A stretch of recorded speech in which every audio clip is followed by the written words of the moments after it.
Bismillahirrahmanirrahim. Assalamualaikum warahmatullahi wabarakatuh. Apa kabar teman-teman semuanya? Baik, alhamdulillah, luar biasa, bersemangat, Allahu Akbar. Oke teman-teman, alhamdulillah hari ini kita bertemu lagi untuk belajar bersama-sama. Sebelum kita belajar, kita berdoa dulu. Bismillahirrahmanirrahim. Rabbi zidni ilman nafi'an warzuqani fahman wasi'an. Amin amin ya rabbal alamin. Ya Allah, tambahkanlah ilmuku yang bermanfaat dan berikanlah aku pemahaman yang luas. Amin, kabulkanlah doaku. Baik teman-teman, hari ini kita akan belajar tentang kisah keteladanan Nabi Yakub alaihi salam. Nah, sudah ada yang tahu belum ya cerita kisah Nabi Yakub? Kalau ada yang belum tahu atau ada yang sudah tahu, Bu Guru ingatkan kembali tentang kisah Nabi Yakub. Silahkan disimak dulu ya teman-teman. Nabi Ishak alaihi salam mempunyai dua orang anak, yaitu Is atau Aish dan Yakub. Ketika usia Nabi Ishak sudah lanjut, penglihatan dan pendengarannya tidak lagi baik. Ishlah yang setiap hari melayani kebutuhan Nabi Ishak. Itu adalah tanggung jawabnya sebagai anak tertua. Suatu ketika, sang ibu meminta Yakub untuk menyiapkan makanan untuk Nabi Ishak. Yakub mengerjakan perintah ibunya dengan senang hati. Melihat perilaku anaknya yang sangat baik, Nabi Ishak mendoakan Yakub. Beliau berkata, "Semoga engkau menurunkan nabi-nabi dan raja."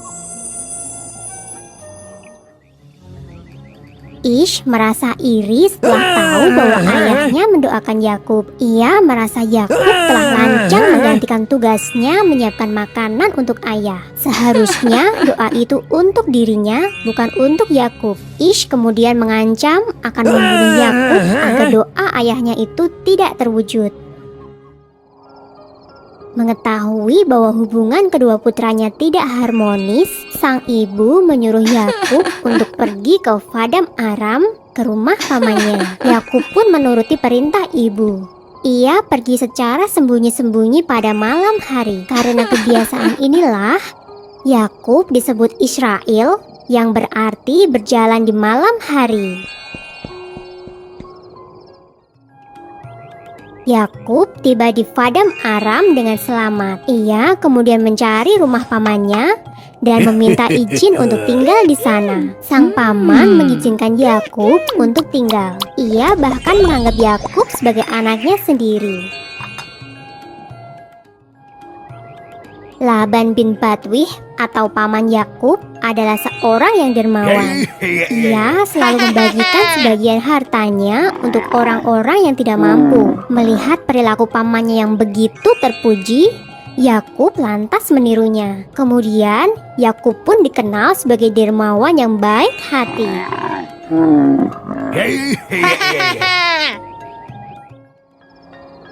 Pada suatu ketika, Yakub bermimpi bertemu dengan malaikat. Ia juga mendengar suara yang mengatakan bahwa kelak ia akan mendapatkan keturunan dan bumi ini akan menjadi miliknya dan milik keturunannya.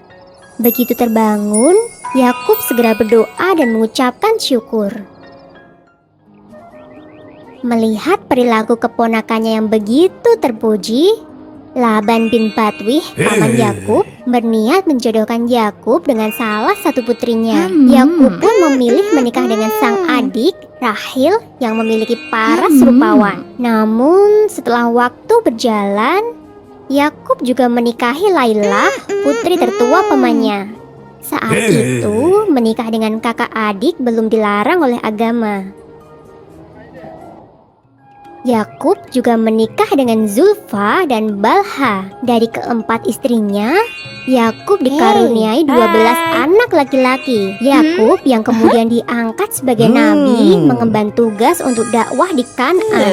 Dari anak cucu Nabi Yakub inilah kelak akan lahir beberapa nabi Bani Israel. Mereka adalah Nabi Musa alaihi salam, Nabi Harun alaihi salam, Nabi Ilyas alaihi salam, Nabi Ilyasa alaihissalam, Nabi Dahud alaihissalam, Nabi Sulaiman alaihissalam, Nabi Zakaria alaihissalam, Nabi Yahya alaihissalam, Nabi Isa alaihissalam, dan Nabi Yunus alaihissalam. 11 orang keturunan Nabi Yakub ini nantinya akan diangkat menjadi Nabi Allah. Nah, teman-teman, yuk sekarang kita bahas hikmahnya ya, yang harus kita ambil nih dari kisahnya Nabi Yakub. Yang pertama, kita harus berperilaku kasih sayang kepada sesama. Jangan lupa orang tua, saudara, guru, dan teman. Lalu yang kedua, teman-teman, kita harus senantiasa menuruti nasihat yang baik. Meskipun kadang nasihat itu sulit sekali untuk kita lakukan, tapi kalau yang baik harus teman-teman ambil ya nasihatnya dan dilaksanakan. Lalu yang ketiga, teman-teman, kita harus meneladani perbuatan-perbuatan baik seperti kedermawanan Nabi Yakub dan pamannya. Nah, teman-teman juga bisa meneladani ya. Oke, kalau gitu terima kasih sudah menyimak videonya teman-teman. Sampai jumpa kembali. Wassalamualaikum warahmatullahi wabarakatuh.